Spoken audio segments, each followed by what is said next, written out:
आज हम romantic poetry में ये लास्ट पोएट करते हैं Samuel L Coleridge, ST Coleridge, shortly इनको जो है कहा जाता है एसटी कॉलरिज। तो उसके वर्क्स जो है जो इम्पोर्टेंट हैं एक दो वो देख लेंगे।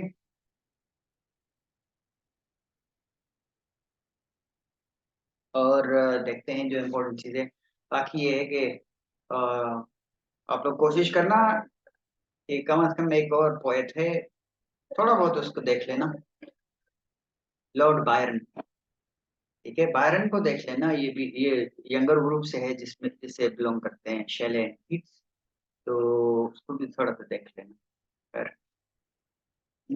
आज हम जो है फिर ये लास्ट पोएट करते हैं, फिर उसके बाद हम मूव फॉरवर्ड करेंगे, ठीक है।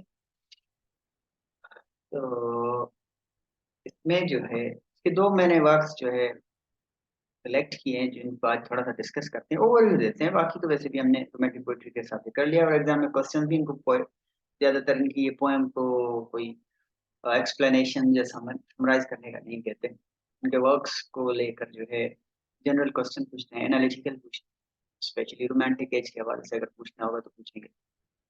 तो इसके जो मेन वर्क्स हैं उनमें बाकी भी हैं, but the rime of ancient mariner and Kubla Khan, ये दो बड़ी इंपॉर्टेंट पोएम्स हैं इसकी।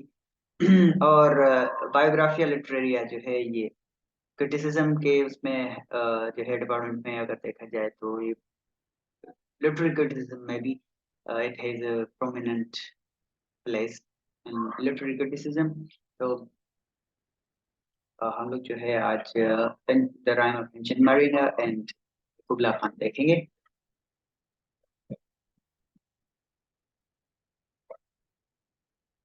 बाकी इसके अलावा थीम्स वगैरह और जो है और इनका कंपैरिजन भी है यहाँ पे।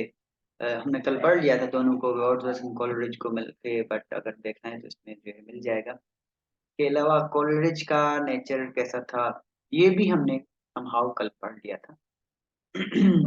तो हम लोग जो है इम्पोर्टेंट चीजों पे जाते हैं।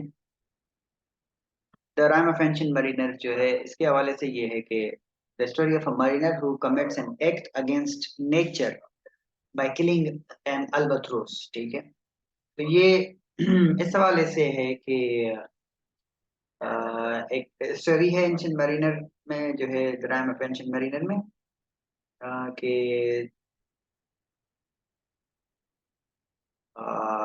ये एक सेलर होता है जो समुद्री सफर पे जाता है। तो एक मरीनर मरीनर होता है बल्कि, हो जाता है तो वहां पे नेचर के खिलाफ कोई काम कर देता है, अल्बत्रोस को किल कर देता है।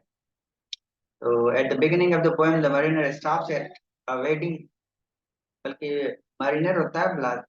आई डोंट नो ये जो है सेल करता है या नहीं करता है, देखते हैं। सर इस पोएम का नाम क्या है? The rime of ancient Mariner.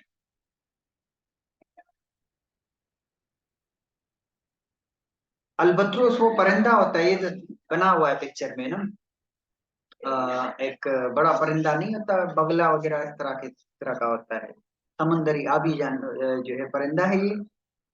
समंदर के ऊपर घूमता है, मछलियां वगैरह इस तरह पकड़ता है, तो गलती से ये इसको मार देता है। तो इसके इस हवाले से ये स्टोरी जो है चलती है। अच्छा सना तुम आई हो, वो अनीसा नहीं आई थी? सर पता नहीं, शायद उसने ज्वाइन किया था, अब नहीं है। तो क्या हुआ?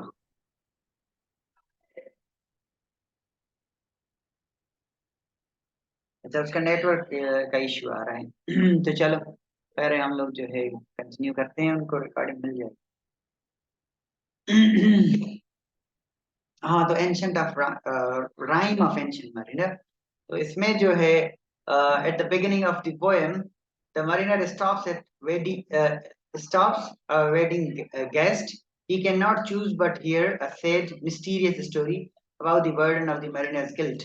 तो उस परिंदे को मारने की वजह से जो उसमें गिल्ट फील करता है वो हमेशा कर रहा होता है। वो जो है बता रहा होता है एक वेडिंग पे जाने वाला एक बंदा होता है, गेस्ट होता है, एक्चुअली वेडिंग वेडिंग गेस्ट होता है, तो उसको रोक के जो है वो अपनी सैड स्टोरी सुनाता है। सैड स्टोरी सुनाता है, इस तरह जो है स्टोरी हमें पता चलती है वीडियोस को। तो करेक्टर्स जो वहाँ पे, एक तो स्पीकर होता है, दूसरा एक लिसनर होता है। The Mariner expiates his sin by traveling around and telling the people he meets his story. तो to teach them love and respect to nature creature, तो उस स्टोरी का, उस सिन का वो कंसीडर करता है, उसको किल करना एज सिन। तो अपनी गिल्ट को जो है खत्म करने के लिए, या थोड़ा सा रिलैक्स होने के लिए, फील करने के लिए वो दुनिया घूमता है, दुनिया में घूमता है, इधर उधर जाता है, और लोगों को पकड़ पकड़ के ये स्टोरी सुनाता है, और उनको जो है लेसन क्या देता है कि love and respect to nature, या नेचुरल क्रिएचर्स जो होते हैं ना, उनके लिए लव एंड रेस्पेक्ट जो है उन उनके दिलों में उजागर करना चाहता है। तो the reason why the mariner kills the albatross remains a mystery. Reason का कोई इतना उसने बताया नहीं होता, तो पता नहीं चलता कि क्यों मारता है, but it's supposed to be an accident, I guess. So it is an act against nature. Natural जो क्रिएशंस हैं, गॉड्स क्रिएशंस हैं और नेचर है, उनके खिलाफ जाने से क्या कुछ नुकसानात हो सकते हैं, और उनके खिलाफ जाना एक सिन की तरह कंसीडर किया जाता है। तो ये बताना चाहता है अपनी पोएम में, through the story of an ancient mariner. So it's an act against nature, and it probably represents the eternal conflict between man and nature. हमेशा रहने वाला जो कॉन्फ्लिक्ट है, क्लैश है between man and nature, somehow इसको ये depict कर रहा होता है, एक्सप्रेस कर रहा होता है poet through this poem. Man always tries to overcome its limits. Man जो है, इंसान जो है वो लिमिटेड काम करने के लिए विदा हुआ है, बट ये हमारी नेचर में है कि हम लोग जो है उन लिमिट्स को छोड़ के और ज्यादा से ज्यादा करने की कोशिश करते हैं। तो in order to achieve such limits, या to be unlimited, we go against nature, and nature backfires then. ठीक है, और हम नेचर के अगेंस्ट जाते हैं, और नेचर फिर अपना जो है काम करता है, तो उसमें जो है फिर भुगतना पड़ता है। तो गोइंग अगेंस्ट नेचुरल लॉज। तो the rime of ancient Mariner, characters क्या हैं? द मरीनर है, he is unnaturally old and skinny hands and glittering eyes. तो ये बूढ़ा हो चुका है, अब जो कहानियां सुना रहा होता है, सुनाता आ रहा होता है सारी जिंदगी जो है, अब जो है उसको एज के हवाले से वो थोड़ा सा बूढ़ा हो गया है, बल्कि काफी बूढ़ा हो गया है, क्योंकि skinny hands and glittering eyes, unnaturally old. अब उस जो है एक्ट की वजह से जो उसने फील किया है इतना ज्यादा कि अननेचुरली ओल्ड लगता है, मतलब शायद टाइम से पहले ही ओल्ड हो जाना, किसी काम की वजह से होते हैं ना इंसान इस तरह। तो sellers, ill-fated members of the ship carrying the mariner. Mariner जब उस पे होता है, शिप पे जो होता है, उसमें जो बाकी लोग जो होते हैं उनको सेलर्स करेक्टर दिया है। उन और उस वजह से जो नेचर जो है बैकफायर करता है, नेचर अपना बदला लेता है, तो उसमें शायद सेलर्स को भी भुगतना पड़ता है, क्योंकि इनको शो किया है इल फेटेड, उनकी भी जो है किस्मत शायद इस वजह से खराब हो जाती है। तो वेडिंग गेस्ट कौन होता है? One of three people on their way to a wedding reception. After the ancient mariner's story he becomes both sadder and wiser. तो तीन लोग होते हैं, उनमें से एक को पकड़ता है गेस्ट जो शादी पे जा रहे होते हैं, किसी वेडिंग रिसेप्शन पे। तो जब वो सुनाता है तो बाद में जो है वो सैड भी हो जाता है, लेकिन अक्लमंद भी हो जाता है। तो पिछली जो है पोएम में I wandered lonely as a cloud में जो है लास्ट में हमने पढ़ा था, लास्ट लाइन यही थी, और उस एनालिसिस के जो है nature makes you happy and wise. तो यहाँ भी समहाउ दोनों दोस्त थे आपस में, ये बड़े ही अच्छे दोस्त थे, कॉलरिज एंड वर्ड्सवर्थ। और सिमिलैरिटीज उनमें यही दिखती हैं, जिसमें फिर जो था उस सिर्फ फर्क ये था कि उसमें जो है थोड़ा सा हैप्पीएस्ट वो जो है थोड़े से हैप्पियर थीम था, इसमें थोड़ा सा सैडर है, but the other theme remains similar, wise, wisdom, wiser. तो इसमें the ancient rhyme and medieval ballads, comparison है बैलेड्स के साथ, इंटरप्रिटेशंस में क्या है? This poem has been interpreted in different ways. जब कई तरीकों से इसको जो है एक्सप्लेन किया गया है। तो religious reading and allegory of the life of the soul from crime to punishment to redemption। कोई वैसे ही इंसान जो है स्टेट के अंदर, ये तो थोड़ा सा नेचुरल था, बट इससे हमें ये भी हम इस तरह भी जो एक्सप्लेन कर सकते हैं कि सोसाइटी में रहने वाले लोग जब क्राइम करते हैं तो फिर उनको पनिशमेंट मिलती है, और कुछ ऐसे होते हैं फिर वो जो रिडेम्पशन भी उनकी हो जाती है, मतलब उसका जो है उसके बाद वो पछताते हैं और अच्छा काम करने लग जाते हैं। It is also metaphor of man's original sin in Eden. तो ये फिर उससे कंपेयर भी करते हैं। ये लोगों की इंटरप्रिटेशंस हैं, हो सकता है उसकी इंटरप्रिटेशन ना हो पोएट, हम लोग ये ले सकते हैं। तो सर, ये पोएम पढ़ने जा रहे हैं पूरी पोएम जिसका नहीं नाम पढ़ेंगे क्योंकि बहुत लंबी है। सर कौन सी पोएम है? ये वही कल वाली है अभी तक? Ancient of the rime of ancient Mariner, हम लोग एसटी कॉलेज को पढ़ रहे हैं, मैंने रिकॉर्ड कर लिया है शुरू में इंट्रोडक्शन। तो ये जो है रिकॉर्डिंग में बाद में सुन लोगे तो फिर तुम लोग को जो है आइडिया हो जाएगा। बट हम लोग पढ़ रहे हैं आज आखिरी पोएट, ठीक है। इसके बाद हम रोमांटिक पोइट्री नहीं पढ़ेंगे, आखिरी पढ़ रहे हैं, एसटी कॉलरिज पढ़ रहे हैं। कल तो वर्ड्सवर्थ खत्म हो गया, आज हम सैमुअल टायलर कॉलरिज को पढ़ रहे हैं जो कि उसका दोस्त था। और उसकी जो दो पॉइंट्स मैंने सेलेक्ट की हैं वो है the rime of ancient Mariner और कुबला खान। ये दोनों जो है इम्पोर्टेंट हैं, और भी इम्पोर्टेंट हैं और भी बड़ी फेमस हैं, but these are most prominent poems in he contributed in literature. तो जो है ये आज पढ़ रहे हैं। और उसके बाद जो है मैंने ये भी कहा था कि बायरन को खुद से थोड़ा सा देख लेना, ठीक है। बायरन को हम और अलग से नहीं पढ़ेंगे, वैसे हमने एक पोएम जो है कॉलेज में उसकी पढ़ी थी, आई कैसे उसकी पढ़ी थी पता नहीं, टेनिसन की पढ़ी, टेनिसन की शैल और बड़ी पढ़ी, बायरन को शायद नहीं पढ़ा था। बायरन की एक पोएम है डॉन वान, ठीक है, DONJUAN, डॉन वान, ठीक है। वो आपने अगर देखना है तो देख लेना, बाकी उसकी थोड़ा बहुत उसकी चीजें पढ़ लेना। जनरली वैसे ही कोई डीप क्लास में नहीं पढ़ना। हम लोगों ने जो ज्यादा इम्पोर्टेंट पोएट्स हैं शेले, कीट्स, वर्ड्सवर्थ और आज कोलरिज पढ़ रहे हैं। बस रोमांटिक पोएट्री खत्म, इसके बाद में हम सोचेंगे क्या पढ़ें आगे। तो आज इसको जो है कोशिश करेंगे खत्म करने की।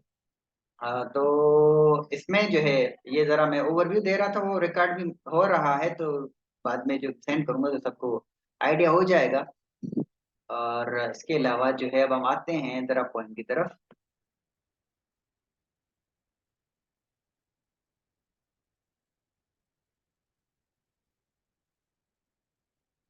तो कुबला खान और पहले हम ये राइम ऑफ एंशिएंट मरीनर देख लेते हैं, ठीक है। कुबला खान थोड़ी सी शार्ट है तो उसमें इतना कोई इशू नहीं, ये थोड़ा सा टाइम ले सकते हैं, इसलिए मैंने सोचा सिर्फ हम लोग समरी और एनालिसिस करते हैं। तो summary of the rhyme of ancient mariner, the mariner. Popularity of rhyme of ancient mariner. Samuel Douglas Coleridge, one of the best English poets. One of the best means जो best poets हैं ना English literature में पाए जाते हैं, ठीक है, उनमें इसकी भी जगह है। And critic also, he was very famous as a critic also। Literary biography literary ऐसी की जो है क्रिटिसिज्म है। And philosopher wrote the rhyme of ancient mariner। it is a lyrical ballad, ये लिरिकल बैलेट है, ठीक है।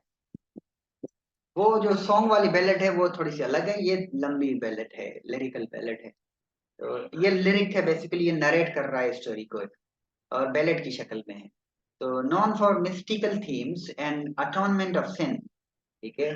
तो it was first published in 1798। The poem speaks about a person who survives a horrible storm। It illustrates his utmost desire to narrate his tale to the others।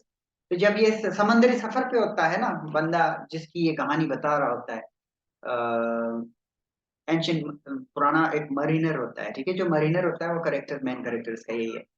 तो सफर में ये होते हैं, तो समंदरी परिंदे जो होते हैं ना, बड़े बड़े बगले वगैरह इस तरह, या उड़ने वाले जो ऐसे जो है मछलियां भी पकड़ लेते हैं, ठीक है, डाइव लगा के। तो ये क्या करता है, गलती से उसको मार देता है। और ये उसको सिन कंसीडर करता है, जिसकी वजह से एक स्टॉर्म आता है, जिससे इनकी शिप जो है वो ब्रेक हो जाती है और काफी नुकसान होता है। और जो है इसके साथ साथ, इस मरीनर के साथ साथ बाकी जो सेलर्स होते हैं इसके साथ, उनको भी भुगतना पड़ता है।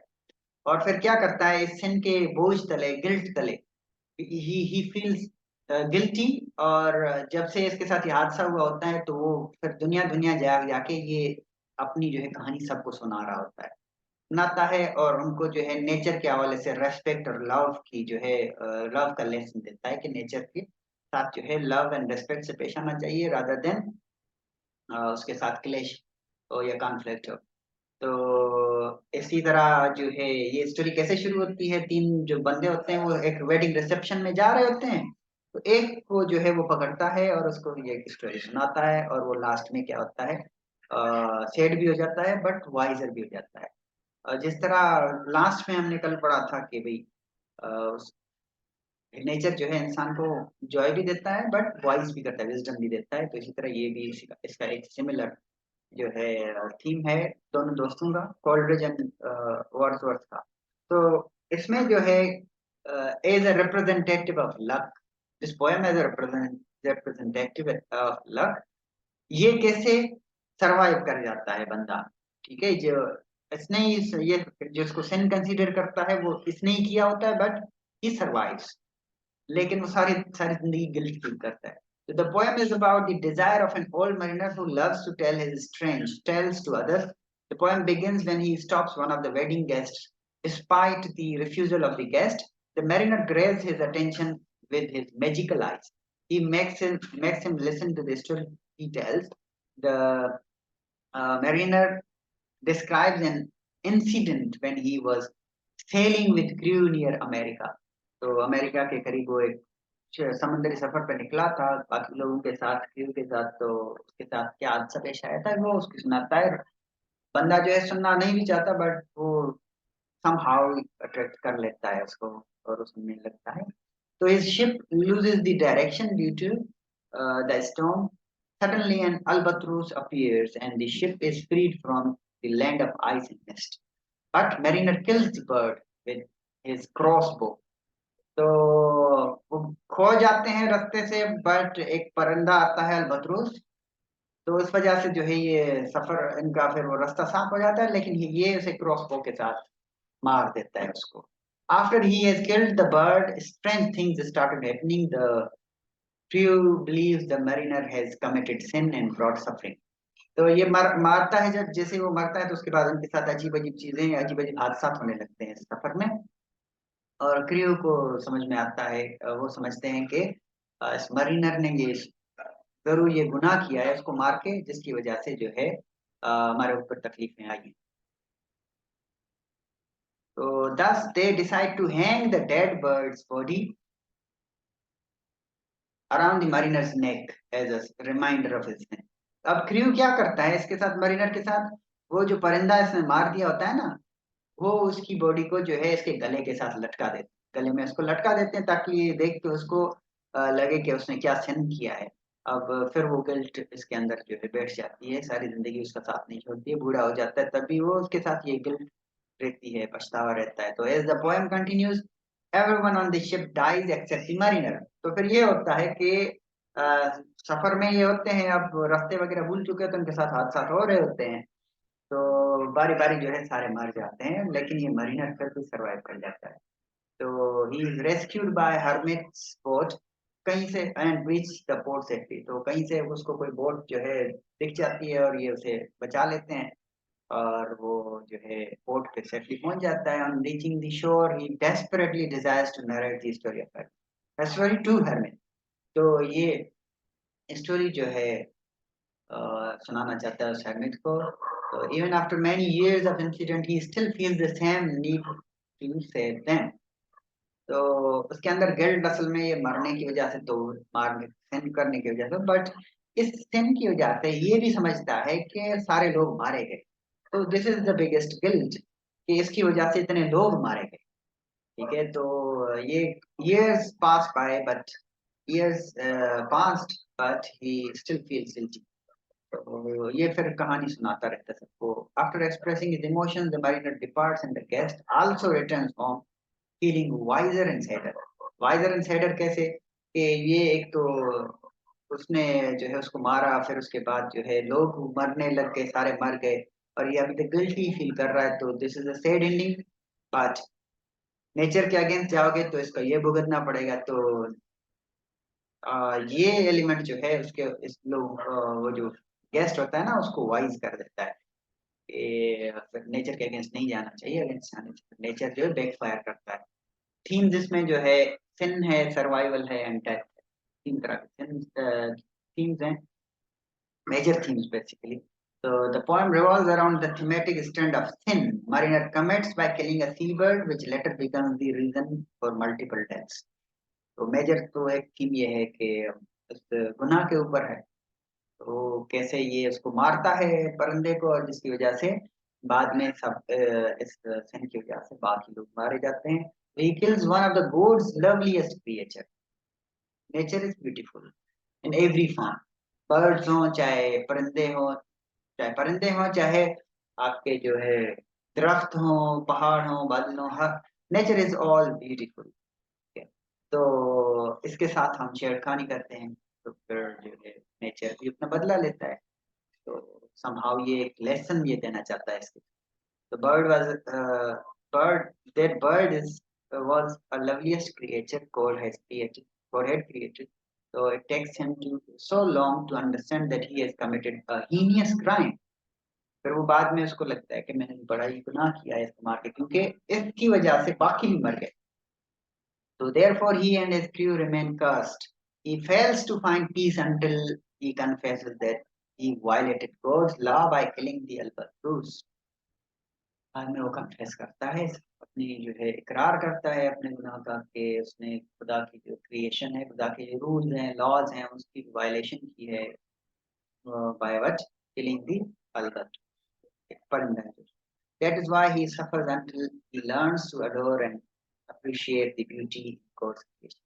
तो फिर वो इस वजह से सफर करता रहता है, मींस तकलीफें बर्दाश्त करता रहता है until he learns to adore and appreciate the beauty. तो जब तक वो सीख नहीं लेता, मतलब उसको समझ नहीं आता, जब तक वो समझ नहीं लेता कि खुदा की क्रिएशन के साथ मोहब्बत से पेश आना होता है, अप्रिशिएट करना होता है। तो दिस वाज द स्टोरी।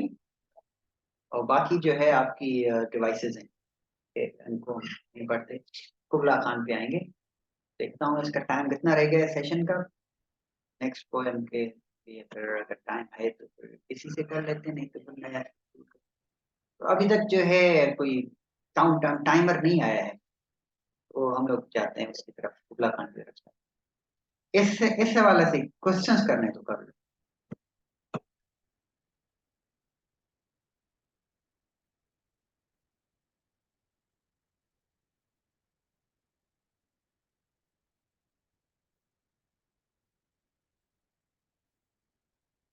अच्छा, फर्ज करो एक क्वेश्चन आ जाता है कि आपको क्या लगता है, कैसे लगता है कि कॉलरिज और Wordsworth romantic poetry, romantic age के रिप्रेजेंटेटिव्स थे या रिप्रेजेंटेटिव?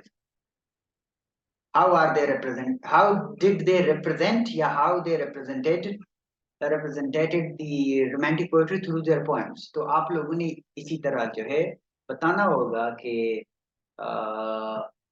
किस पोएम्स की मिसाल देगी कि किस तरह इन पोएम्स में उन लोगों ने नेचर को एक्सप्रेस किया है, और फिर उन पोएम्स के क्या लेसन्स मिलते हैं कि नेचर के साथ किस तरह का हमने जो है बिहेवियर रखना है, और कितना नेचर जो है इम्पोर्टेंट है हमारी लाइफ में। एक और चीज ये होगी एक्सप्लेन इस चीज को करना है। और जो है किस तरह हम हमारी जिंदगी में नेचर कंट्रीब्यूट करता है थ्रू हैप्पीनेस, थ्रू जॉय, ठीक है, थ्रू विजडम। किस तरह ये चीजें हमारे अंदर जो है नेचर को अगर हम क्या करते हैं, अप्रिशिएट करते हैं नेचर में, हम नेचर को हम देखते हैं उस आंख से जो ब्यूटी देखती है, जो नेचर को समझती है। When we comprehend and we understand the nature, तो इसके बाद हमारे हमारे जो है जिंदगी में उसके क्या कंट्रीब्यूशन होता है, हैप्पीनेस आती है, और जो है वाइज जो है हो जाते हैं। और जो है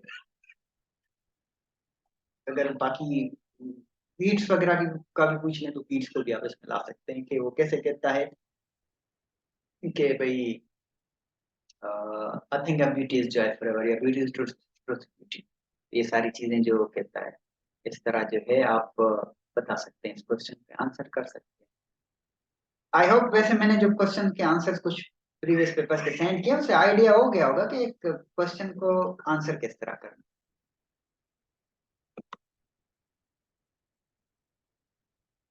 ये क्लियर है चीजें, ये जो पोएम है ये क्लियर है, तो फिर हम आगे चलते हैं थोड़ा सा, नेक्स्ट पोएम देख लेते हैं। फूला खान देख लेते हैं।